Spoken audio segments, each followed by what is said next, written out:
I will never expand this, but I have to multiply 2x by 12, and I get 24x, x squared plus 1 to the 11th power. And of course, it gets more complicated from there, because I may have a power, I may have a product, and so on and so forth. I may have a square root. So how do I differentiate the square root of a function now? Well, I know how to differentiate the square root of x. That's a piece of cake. I know it from last time. But how do I differentiate this? In the same way. I have 1 over 2, the square root of the function. But since this is not x, the derivative is not 1, I have to multiply by the inner function prime. This is the outer, and this is the inner. The square root is the outer. So when I differentiate the square root of f, I have the same rule, but this one is multiplied by x prime, which is 1. But this one is not x, it's whatever function. So I have to multiply by the inner function prime. If you remember this sentence, inner function prime times the inner function prime. Never forget that step. Okay, so let's say times the inner function prime. Okay, so let's look at a few examples and apply the quotient rule. And that is on page 171.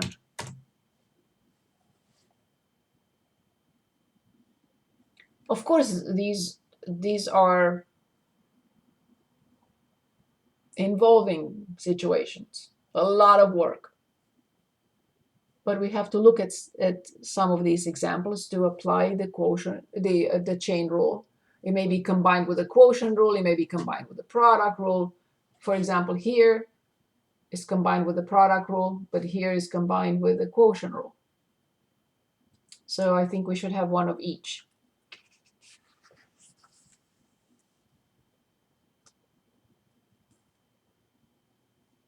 Anyone would like to choose, or I will. Can you do 19? 19 you said? Very good. Where is 19? I see it. So this is 19 on page 171. 19. F of x equals 5x plus 2, everything to the 4th power, and multiplied by 2x minus 3 to the 8th power. And I think I'm on page 8. Yes. Okay. So it's a product. I'm not going to expand this to the 4th power. Definitely, I'm not going to expand that to the 8th power. No, no, no. So when I differentiate, I have to use the product rule, and I have to remember the chain rule. So when I differentiate this, I bring 4 in front. I subtract 1 from the power, but this is not x, it's something else, times the inner function prime. What is the inner function prime here? 5. Excellent. Times the second function, because this is the product rule. Now plus. I copy the first function times this function prime. I bring 8 in front.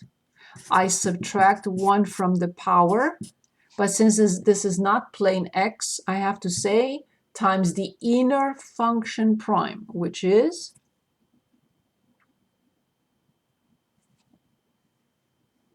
2. Excellent. Yes, I have to completely simplify this one, which is a cumbersome situation, not very friendly. First, I have to rearrange. 4 times 5 is 20. 5x plus 2 to the 3rd, 2x minus 3 to the 8th. Again, here's 16 in front. I don't have enough room, so I'm going to erase that. 5x plus 2 to the 4th, and 2x minus 3 to the 7th.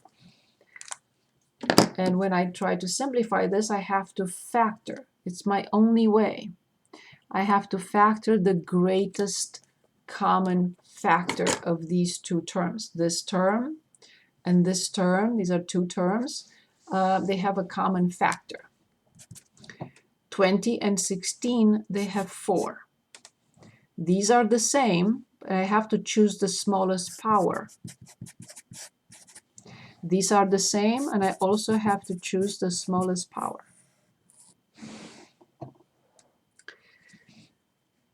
20, I have a 4 in front and a 5 inside. Power 3, completely out. Power 8, I took out a 7, so only 1 is left, plus. From 16, I took out a 4, so there is still a 4 inside. This was power 4, this was power 3, so a 5x plus 2 is there, and these two are out. This is not a friendly type of problem. I agree. If you say that, I agree. And now I have to combine these, and only then it's completely done. Copy 4, copy 5x plus 2, 2x minus 3 to the 7th, 10x plus 20x, 30x, minus 15 plus 8, isn't it? Yes, minus 7. A lot of steps. First, I had to identify that it's a product. Then I had to identify that I have to use the chain rule in both cases. Then I had to simplify and clean it up. Then I realized that 20 and 16 have a 4 in common. These two, power, the smallest power. These two, the smallest power. And now I have to see what's left over. From 20, I had 4 in front, so there is a 5 inside. These two are gone. From 8, I took 1 out, but there is still 1 inside. Because when I distribute this back, I have to get that. This times this is this times it's a self, right? And this times this is that.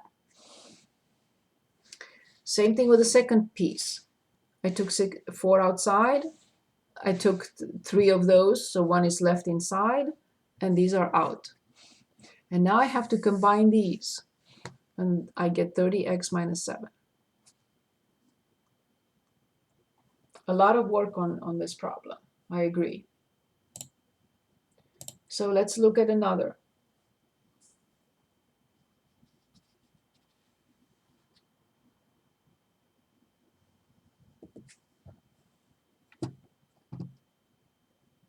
It was a lot of work.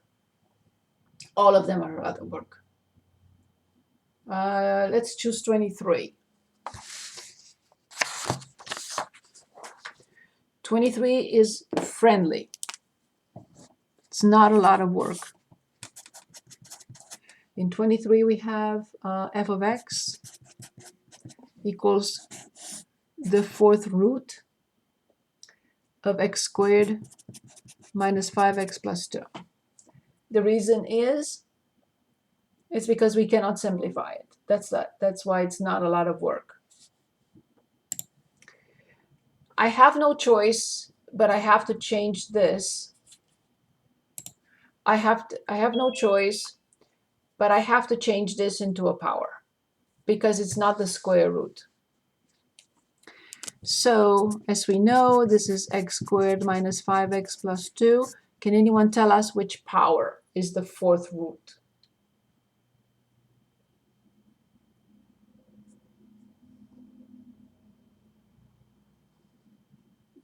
One over 4. Thank you very much. So then f prime of x, bring 1 over 4 in front, subtract 1 from the power, times the inner function prime. And this is it. As you notice, nowhere near this. Can anyone give us the inner function prime?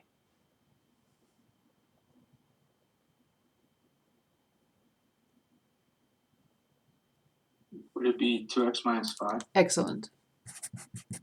Done. There is nothing else you can do. You cannot touch that.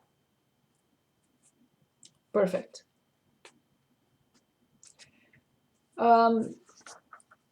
We will practice some more. I just want to finalize this topic with this chapter with 1.8, and we'll come back. 1.8 is very short.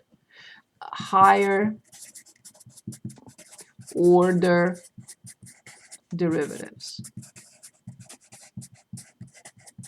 We're only going to look at one. So we have the function, we have the first derivative, and we have the second derivative. F, f prime, f double prime. Function, first derivative, second derivative. When will this be necessary? Here's a very specific or very simple example. Distance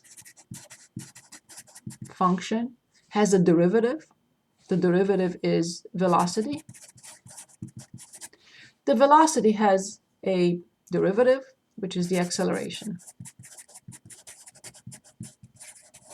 So this is function f of x, this is function f prime, and this is function f double prime.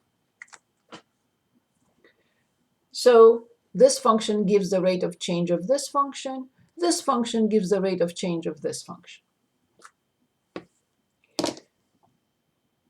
And of course we can go to any derivative. So I just would like to look at a few examples and then come back to the chain rule. And this is on page 179. So they may ask us to even find the fourth derivative, the fifth derivative, the sixth derivative. This is one way of writing it. This is another way. So let's find the second derivative for any of the functions. And we can, these are very simple situations for a change in this book. And also we can determine, given the distance function, we can find the derivative, which is the velocity, and the derivative of the velocity, which is the acceleration. These are very simple examples. Maybe we should just start with 37 so you can see how simple this is. So 37 on page 179, we have s of t equals t squared minus 1/2 t plus 3. So they want us to find the velocity, the acceleration, and both of them, evaluate both of them when t is 1. Can anyone try the velocity for us? Which is the derivative, in other words, is s prime of t. Can anyone give us the derivative of that function? T squared minus 1/2 t plus 3.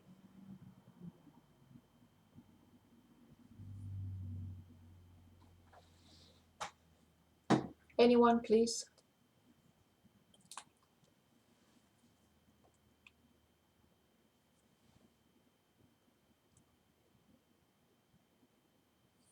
T minus 1/2. Very good.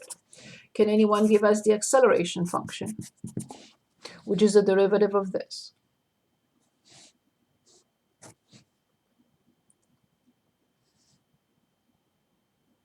2. That's it. Now, never forget the measurement unit. So we are told s is in meters and t is in seconds. So no matter what they want us to evaluate, which is at 1, this is still in meters per second squared. Acceleration is the rate of change of velocity with respect to time. Meters per second divided by second gives us meters per second squared, the measurement unit for the acceleration. The v of 1, so the same thing, this is the same with a of 1. The v of 1 is 2 minus 1/2. So 2 minus 0.5 is 1.5. but the measurement unit for the velocity is meters per second. The measurement unit for acceleration is not the same measurement unit with the velocity. It's the rate of change of this with respect to time. So that's why we have the second squared in the denominator. That's the application.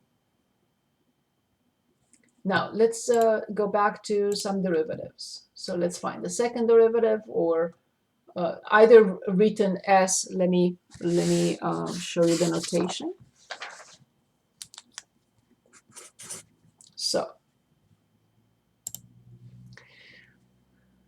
So the first derivative, the second derivative, the third derivative, and so on and so forth. If you want, after a while, we write them like this. This is not a power. It's the fifth derivative. The sixth derivative, it's in parentheses. We can also write this as dy over dx. We can write this as d2y over dx2.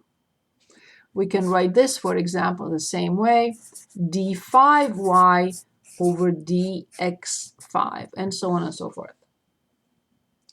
This is the Leibniz notation, and this is just the regular notation.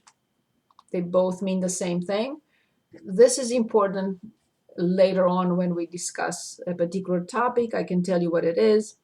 It's implicit differentiation, but we're not there yet. So let's choose. And this is the end of chapter 1. So let's choose d2y over dx2, the second derivative. The second derivative, they give us all the notations possible. They are throwing all the notation at us. Can anyone choose, please? Anything you want. If not, I will.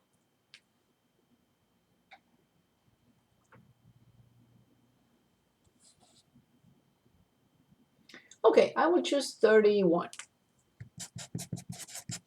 This is on page 179, and 31 is y equals x to the sixth minus x to the third plus 2x, and they want us the fifth derivative of y with respect to x.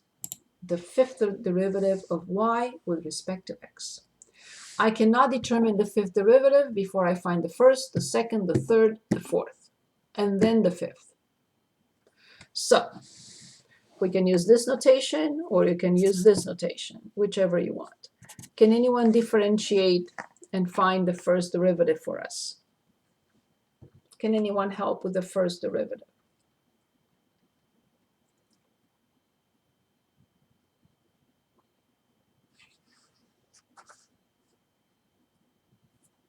Anyone, please?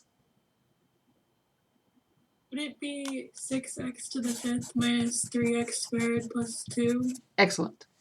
Can anyone help us with the second derivative? Brilliant, thank you.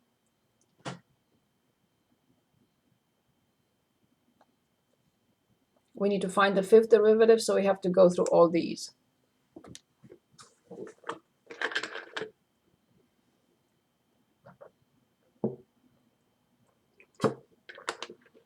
Second derivative? Anyone, please? Would it be 30x to the fourth? Yes. Minus 6x? Excellent, perfect, brilliant. The third, I'll help with this number, 120x to the third. very good, minus 6. excellent. The fourth, or also written like this, or also written like this. So it's 360 times x to which power? X squared. Perfect, excellent. Last one, 720x, done.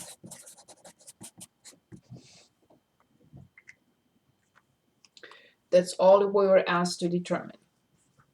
The fifth derivative.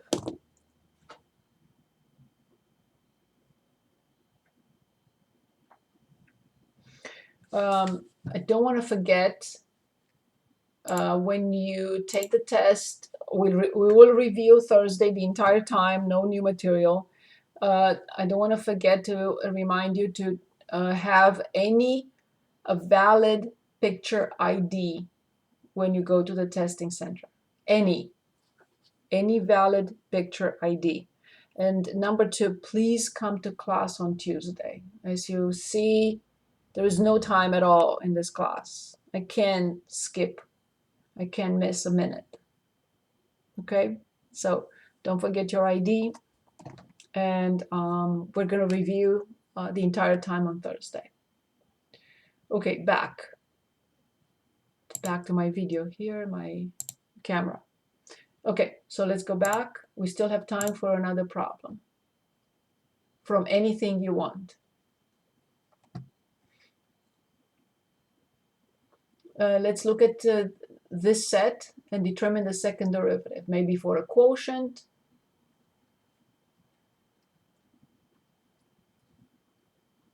Anyone, please?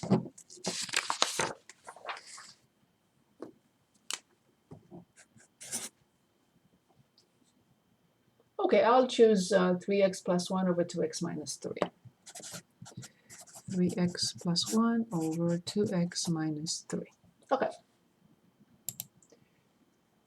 The easy part is the first derivative. Top function prime is 3 multiplied by 2x minus 3 minus top function times the denominator prime, which is 2, over 2x minus 3 squared.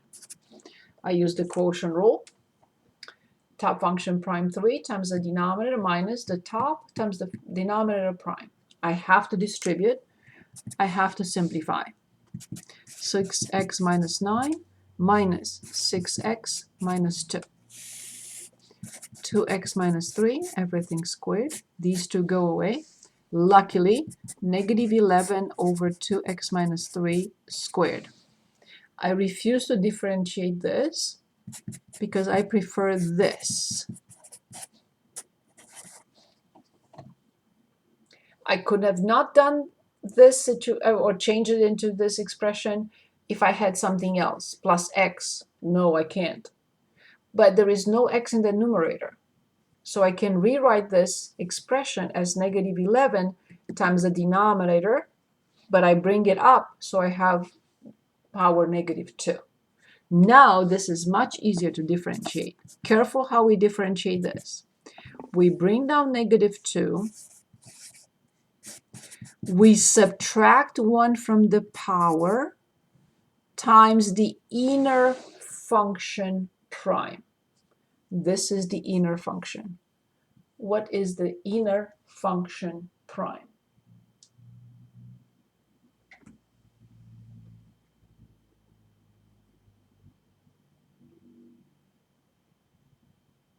The inner function prime.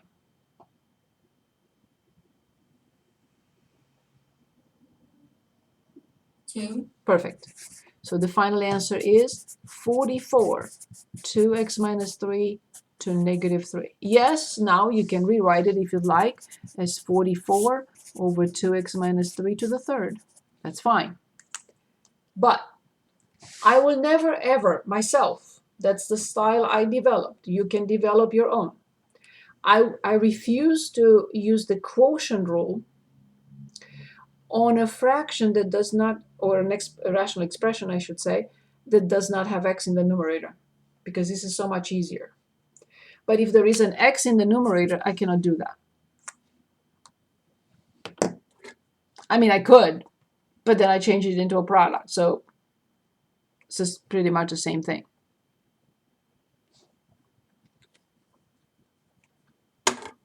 If I use the product rule or the quotient rule.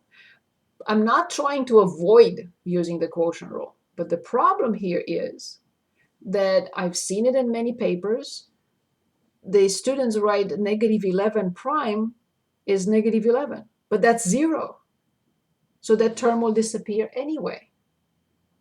So it's better, I think, and easier if there is no x in the numerator to change it like this because it's easier to differentiate.